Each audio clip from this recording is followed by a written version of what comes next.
Bismillahirrahmanirrahim. Welcome guys to Biocore official channel. Today is lecture 13 that is about Krebs cycle from the 6th chapter of biology bioenergetics. इससे पहले जो हमने videos देखी थी हमने respiration को स्टार्ट किया हुआ था। रिस्पिरेशन की 4 स्टेजेस को हम डिस्कस कर रहे थे। ठीक है, एरोबिक रिस्पिरेशन में हम 4 स्टेजेस को डिस्कस कर रहे थे। That is the glycolysis, oxidation of पायरोबिक acid and the Krebs cycle. आज हम जो है वो क्रेब्स साइकिल को डिस्कस करेंगे। हमने ग्लाइकोलाइसिस का देखा जिसमें हमने देखा कि जो ग्लूकोज है वो टूटता है पायरोबिक एसिड में। फिर हमने पायरोबिक एसिड की जो है वो ऑक्सीडेशन देखेंगे, वो ऑक्सीडाइज्ड होता है एसिटाइल कोएंजाइम ए में। आज हम देखते हैं क्रेब्स साइकिल के कौन कौन से जो चेंजेस है वो क्रेब्स साइकिल में होते हैं और कौन कौन से जो प्रोडक्ट्स हैं वो हमें मिलते हैं। So let's begin this video. सबसे पहले हम क्रेब्स साइकिल का जो है वो स्टार्ट देख लेते हैं कि क्रेब्स साइकिल में क्या होता है। ये एक साइक्लिक सीरीज होती है, ठीक है, केमिकल रिएक्शंस की, यानी कि एक चेन सी चल रही होती है, सीरीज में रिएक्शन चल रहे हैं और सर्कल में मूव कर रहे होते हैं कि हर सर्कल में हर जो पॉइंट है वहाँ पे नया रिएक्शन जो है वो हो रहा होता है। और अब इस सीरीज में क्या होता है, एसिटाइल कोएंजाइम ए एंटर होगा और ऑक्सीडेशन का जो प्रोसेस है वो यहाँ पे कंप्लीट हो जाएगा। अब इस साइकिल की बात करते हैं तो इस साइकिल में जो सबसे ज़्यादा काम किया था वो किया था सर हेंस क्रेब ने। तो इसका नेम उनकी बेस पे जो है वो क्रेब साइकिल जो है वो इंट्रोड्यूस करवाया गया। इस रिएक्शन के दो नाम है, क्रेब साइकिल और सेकंड नेम है इसका citric acid cycle. Citric acid cycle को अगर हम डिस्कस कर रहे हैं तो इसमें क्या होता है, इसको क्यों हम सिट्रिक एसिड साइकिल बोलते हैं, वो इसलिए बोलते हैं कि जो 6 कार्बन सिट्रिक एसिड मॉलिक्यूल्स है वो इसमें फर्स्ट स्टेप में बनता है। ठीक है, फर्स्ट स्टेप में सिट्रिक एसिड साइकिल जो है वो बनता है, इसलिए इसको सिट्रिक एसिड साइकिल जो है वो बोला जाता है। और ये जो सारे का सारा सिट्रिक एसिड साइकिल है, ये जो रिएक्शन है कंप्लीट हो रहा था माइटोकॉन्ड्रिया में। ठीक है, अब इसमें आपने ये मेजर पॉइंट्स याद रखने हैं कि एसिटाइल कोएंजाइम एक सर्कल में जो सीरीज ऑफ रिएक्शन है सर्कल में जो कैरी ऑन हो रही है वो है, और इसमें ऑक्सीडेशन का प्रोसेस कंप्लीट हो जाता है। अब इसके दो नेम है, एक नेम है केमिस्ट्री के ऊपर, बायोकेमिस्ट्री के ऊपर सर हेंस क्रेब के नेम पे। ठीक है, और दूसरा सिट्रिक एसिड साइकिल है। सिट्रिक एसिड नेम क्यों है, क्योंकि सिट्रिक एसिड जो है वो इसका फर्स्ट जो है वो मॉलिक्यूल होता है जो कि फर्स्ट स्टेप में जो फॉर्म करते हैं। ठीक है, और ये रिएक्शन माइटोकॉन्ड्रिया के अंदर जो है वो कैरी ऑन हो रहे होते हैं।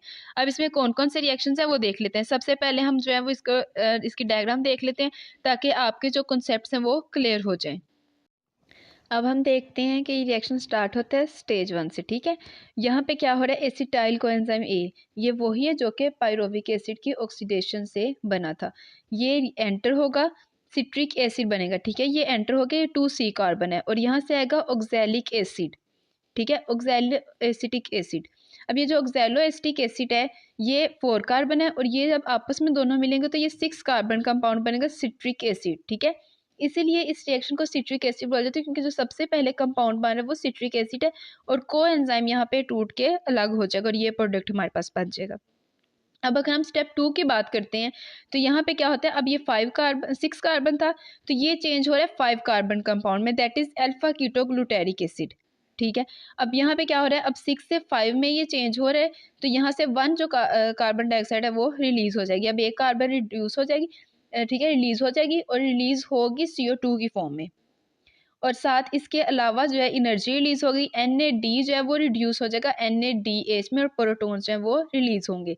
अब ये यहाँ से ये एनर्जी जो है ये रिलीजिंग प्रोसेस है तो यहाँ पे ये जो एनर्जी है ये बन गई। ठीक है, अब अल्फा कीटोग्लूटेरिक एसिड की बात करते हैं, ये फिर रिड्यूस जो है वो चेंज हो रहा है 4 कार्बन में।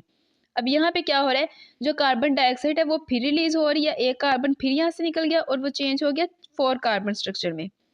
और यहाँ पे जैसे ही कार्बन डाइऑक्साइड रिलीज होता है तो एनर्जी रिलीज होती है, हाइड्रोजन एटम जो है वो रिलीज होते हैं। तो यहाँ जो NAD है वो रिड्यूस हो जाएगा, यानी कि वो NADH में कन्वर्ट हो जाएगा और यहाँ पे जो एनर्जी है वो रिलीज होगी। और अब यहाँ पे जो एक और मेजर स्टेप हो रहा है वो ये हो रहा है कि कोएंजाइम ए जो है वो एंटर होगा और जो 4 कार्बन बनेगा that is turned into succinyl coenzyme A और ये 4 कार्बन स्ट्रक्चर है। ठीक है, सक्सिनाइल कोएंजाइम ए जो है वो कन्वर्ट हो जाएगा सक्सिनिक एसिड में और जो 4 कार्बन है जो कोएंजाइम ए था वो रिलीज हो जाएगा और अब जो ADP है वो चेंज हो जाएगा ATP में, यानी कि फिर एनर्जी मॉलिक्यूल्स बन गए। अभी तक हमने 3 स्टेप्स में जो है वो एनर्जी देखी है, NADH बने, फिर NADH बना और फिर ATP जो है वो बना है। ठीक है, और इसके साथ 2 जो है कार्बन डाइऑक्साइड के मॉलिक्यूल्स वो रिलीज हुए। अब ये जो सक्सिनिक एसिड है ये फिर जो है रिड्यूस करेगा, अब ये रिड्यूस करेगा एक स्पेसिफिक मॉलिक्यूल को दैट FAD। अब वो इसको रिड्यूस कर रहा है FADH2 में। ठीक है। तो यहाँ पे फिर रिडक्शन हो रही है, तो सुक्सेनिक एसिड जो है वो चेंज हो जाएगा फ्यूमेरिक एसिड में। फ्यूमेरिक एसिड में जो है वो वाटर एंटर होगा और वो मैलिक एसिड में चेंज हो जाएगा। ठीक है, मैलिक एसिड में क्या होगा, अब यहाँ पे जो NAD है वो दोबारा से रिड्यूस हो रहा है NADH में, तो एक एनर्जी जो मॉलिक्यूल है वो रिलीज हो जाएगा, तो oxalic acid oxalo acetic acid बनेगा और दोबारा से जो सीरीज हैं ये चलेंगी। अब ये याद कैसे करना है, ये तो थे रिएक्शंस, ये याद आपने ऐसे करना है।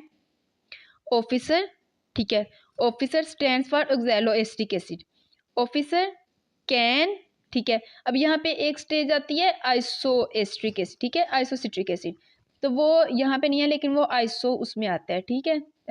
थोड़ी सी ट्रांजिशन सी स्टेट होती है, फोर से ख़त्म हो जाती है, तो उसके लिए आई का वर्ड हम यूज़ किया करते हैं, ठीक है। ऑफिसर कैन आई, ठीक है। उसके बाद कीटो ग्लूटेरिक एसिड, इसके लिए हम के यूज़ कर रहे हैं, कीप, ठीक है। ऑफिसर कैन आई कीप, ठीक है।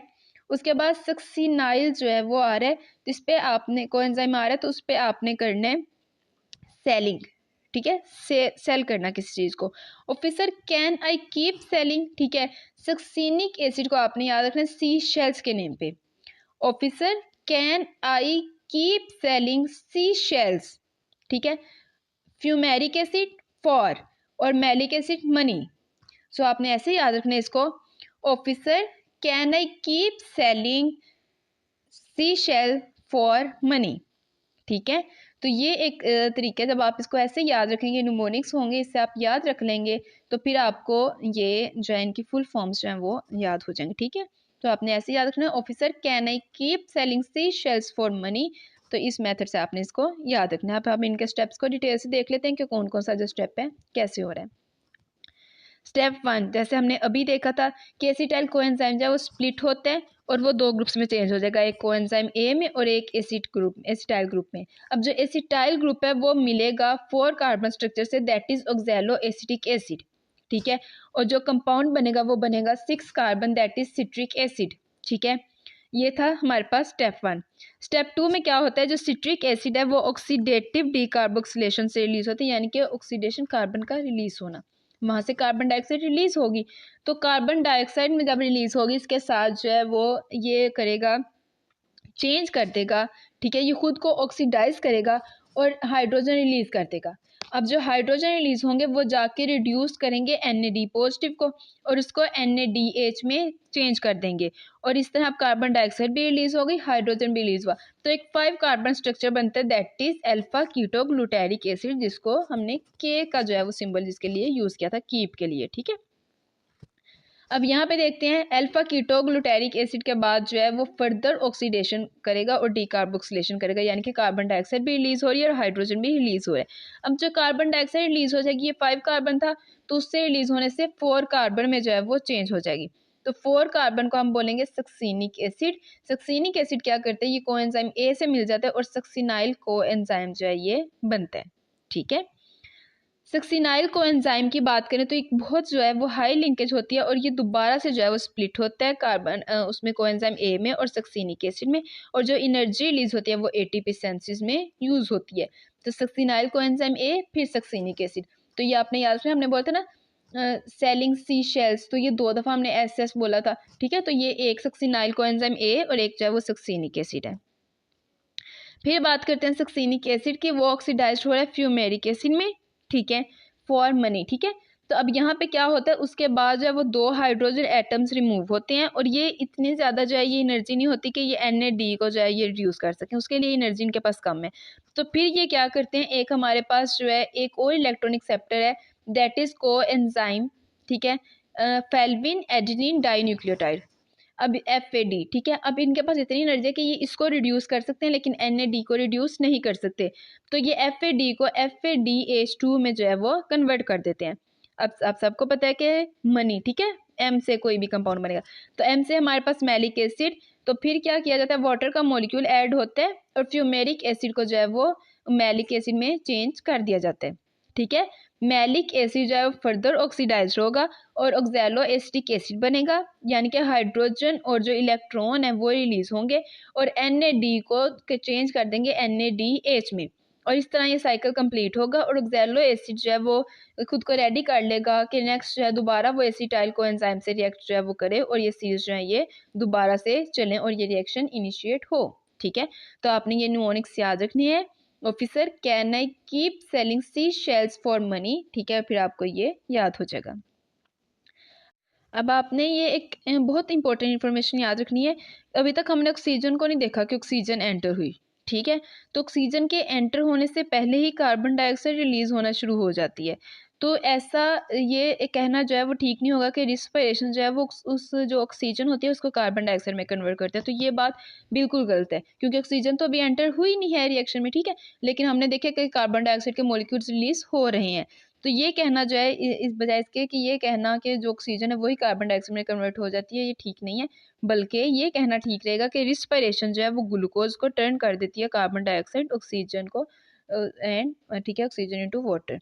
तो जो रिस्पिरेशन का प्रोसेस उसमें जो ग्लूकोज है वो कार्बन डाइऑक्साइड में और जो ऑक्सीजन है वो वाटर में चेंज होगी, कार्बन डाइऑक्साइड में चेंज नहीं होती। ठीक है, ये इन्फॉर्मेशन थी, एडिशनल इन्फॉर्मेशन जो आपने एमसीक्यूज पॉइंट ऑफ व्यू से याद रखनी है। ठीक है, और कॉन्सेप्ट के लिए कि ऑक्सीजन कार्बन डाइऑक्साइड में नहीं इन्वॉल्व होती। ठीक है, वो वाटर फॉर्मेशन में जो है वो अपना रोल प्ले करती है, जो हमने आगे देखना है। रिस्पिरेशन में जो चीज़ें बनती हैं वो कार्बन डाइऑक्साइड और वाटर जो है वो बनते हैं। तो कार्बन डाइऑक्साइड में ऑक्सीजन नहीं है, बल्कि वो वाटर में जो है वो पार्टिसिपेट करेगी। So this is all about the video. Hope you will like it. If you find any confusion regarding this, you can ask me in the comment section. See you in the next video. Take care.